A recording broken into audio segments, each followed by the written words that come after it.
Good morning, folks. It is currently 10 o'clock a.m. Central Standard Time on March 26, 2022. I hope our Creator is keeping you well and safe wherever you are in the world. Please make sure to hit that like button, share this across other platforms so we can bring awareness to what is going on in the Philippines, our solar weather, and across the globe. I do cover different news events besides just solar weather, and here we're going to touch into this a little bit. We're looking at Taal. This is something that's been kind of popping up all over the place. I've been getting notified about it. And the Taal volcano is a very small volcano, but we're really going to kind of dig into this a little bit. This right here is the event map. This is rsoe-edis.org/event map.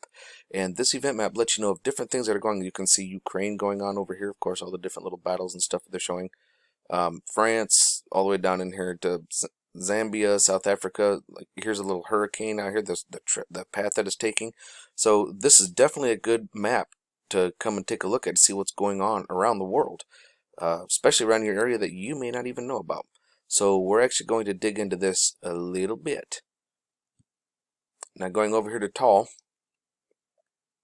we can see here, well, let's go over actually here to ABS News.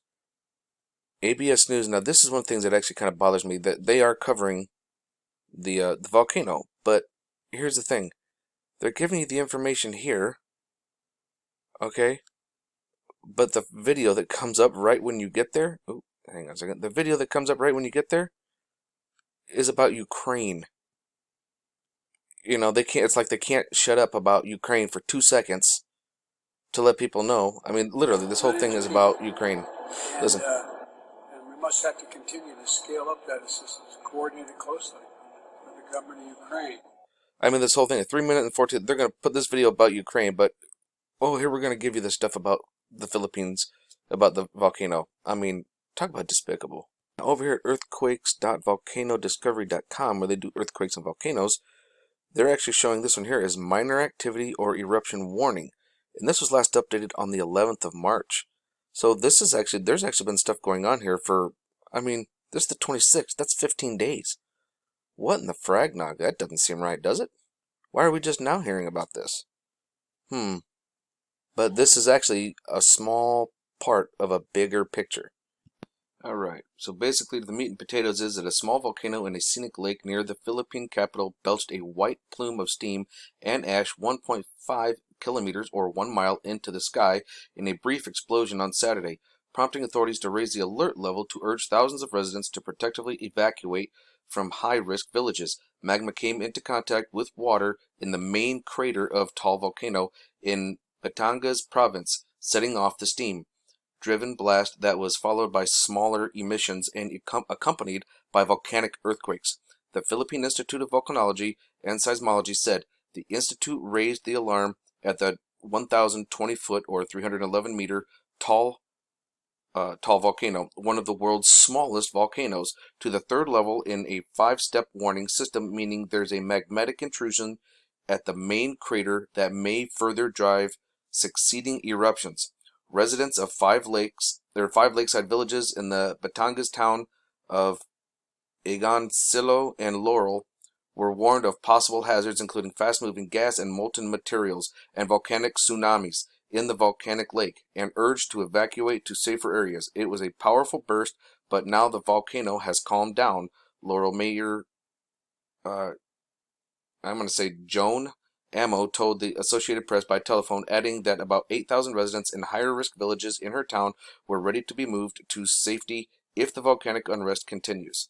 Renata Solidum of the government's Volcanology Institute said it remains to be seen if Taal would suddenly grow more restive or settle down. If we see that there is no escalation or the trend is downward after 2 weeks of close monitoring, geez Louise. You must see this. So basically they're going to be waiting for about 2 weeks to see what's going to happen. If it starts to slow down, they're going to have the residents return. If not, then they're going to keep them evacuated. But here's one of the things we have to remember, folks. The Philippines lies along the Pacific Ring of Fire, a region prone to earthquakes and volcanic eruptions. A long dormant volcano, Mount Pinatubo, blew its top north of Manila in 1991 in one of the biggest volcanic eruptions of the 20th century, killing hundreds of people.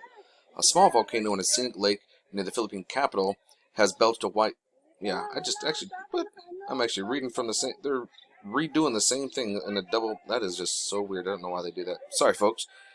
But yeah, this is what it looked like, and we're going to see what happens with it, folks. I will be keeping my eyes up on this, but again, remember, it is in the Ring of Fire, and there's a lot of things going on, and this actually is going to mean something bigger on a global scale.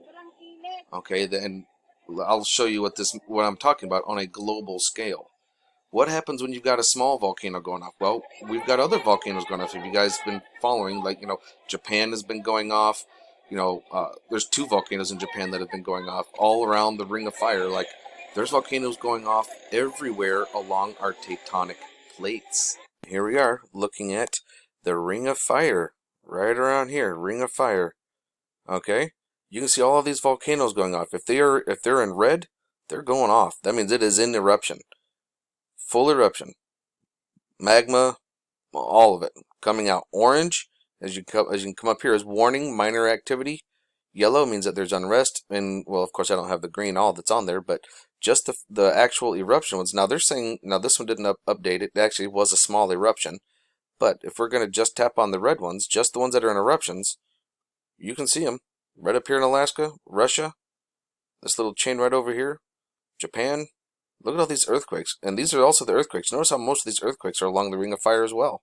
All along tectonic plates. However, this is the one that has me very curious, because this is not along tectonic plates, and it is not near volcanoes that we know of. So what's going on over here? I think I've touched on that before, folks. But yeah, that's what's going on right now as far as volcanic activity and earthquakes. So think about all of these volcanoes that are going off. What does it have? Plasma, or not plasma, but magma. Well, magma's hot, right? Like super hot. What happens when volcanoes are just going off all over the place and creating warmer waters? Don't we start having ice starting to melt, like up here at the Arctic Circle and down here in Antarctica? The ice will begin to melt. As a matter of fact, watch this. A large ice shelf in East Antarctica collapsed into the sea in mid-March. It had a surface area of about 745 miles. That's about the size of Jacksonville, Florida. The collapse happened days before the continent saw record high temperatures. The heat wave was the result of an atmospheric river to the east. Ice shelves keep inland ice in place. When they break down, the inner ice can flow out into the water and raise sea levels.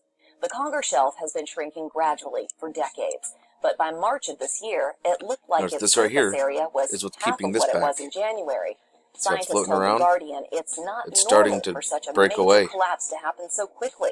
They believe even bigger ice shelves will break down as the climate warms, and that could raise sea levels drastically.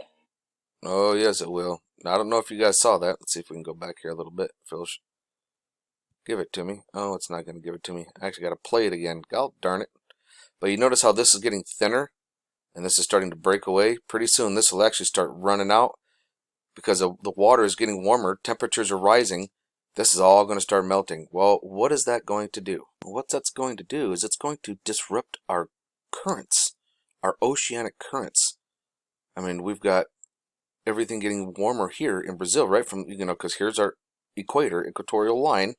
So the sun is always shining around here, right? So it's always warmer here. So it brings the warm weather down, and then it cools. So we have regular currents that actually affect the whole planet.